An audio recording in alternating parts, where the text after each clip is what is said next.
Welcome to the Seller Roundtable e-commerce coaching and business strategies with Andy Arnott and Amy Wees. Do you, Conrad, sell mostly private label, or are you kind of like a big mix of just whatever you can get your hands on? A bit of both. It's a big mix, and there's a few private labels. What I'll do, I'll put everything on the big mix. It'll go on there first. If it sells well on the big mix, I'll spend more time private labels, so no hijackers get on to the listing. I'll put more effort on. I'll better the pictures, better the descriptions, better the keywords. Just better the listing as much as you can. But everything will start off on the mix, and then if it does do well organically, it'll definitely do a lot better with more work put on it.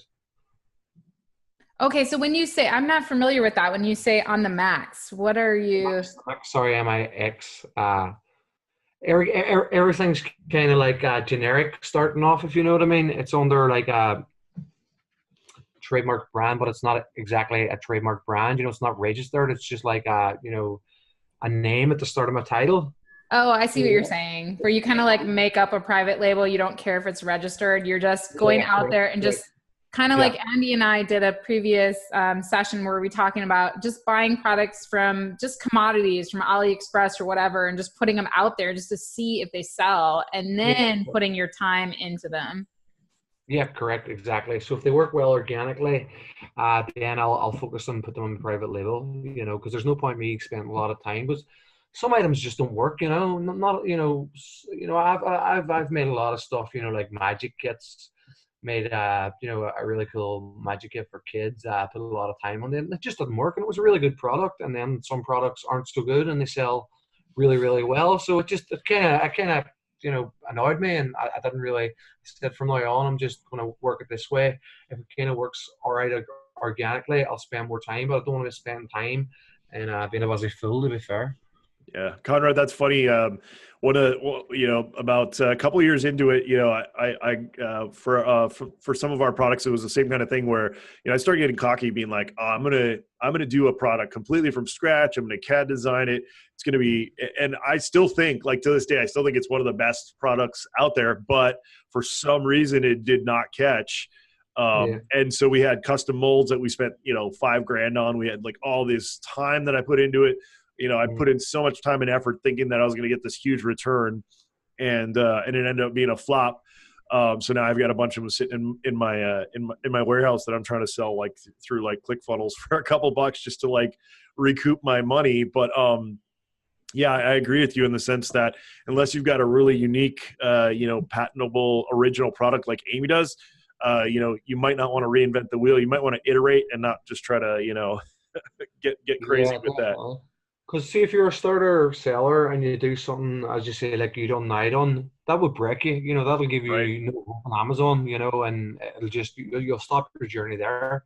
Rather than the way I do it now, or maybe the way you do it now. You learn from your mistakes. But I do think a lot of new sellers go on, they think of this great idea, and it just doesn't work. It's not. I don't know if it's something to do with the product or what it is. Just some stuff doesn't work, and you just have to deal with. It's not really on the person, but it's just sometimes you can try everything you can try and it still won't work. Well, eBay is the same as well. You just kind of get ranked sometimes, and I don't know what it is. That's pretty awesome though to hear that.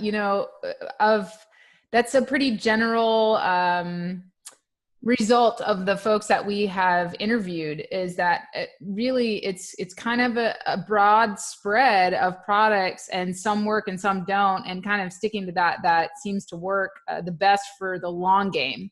So I love that. I try to do the same thing where if I'm doing a commodity product or a white label product, those things I try to still add a little unique twist to it. Like I'll try to do it in a different color, or try to do it, just in something so that it's not so easy to knock off.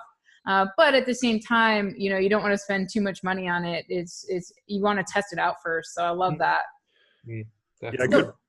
Good way to another thing to do real quick, Amy, like you were saying is the way where you can spend time and money on is your packaging. If your packaging is like fairly elaborate, then that'll drive counterfeiters away, hijackers and stuff. Because I mean, they're not going to want to spend all that time to try to copy it unless it's like a really crazy product. And then, that's a whole nother session, but that's another really good way to kind of get away from people hijacking you. Thanks for tuning in. Join us every Tuesday at 1 p.m. Pacific Standard Time for live Q&A and bonus content after the recording at SellerRoundtable.com. Sponsored by the ultimate software tool for Amazon sales and growth, SellerSEO.com and AmazingAtHome.com.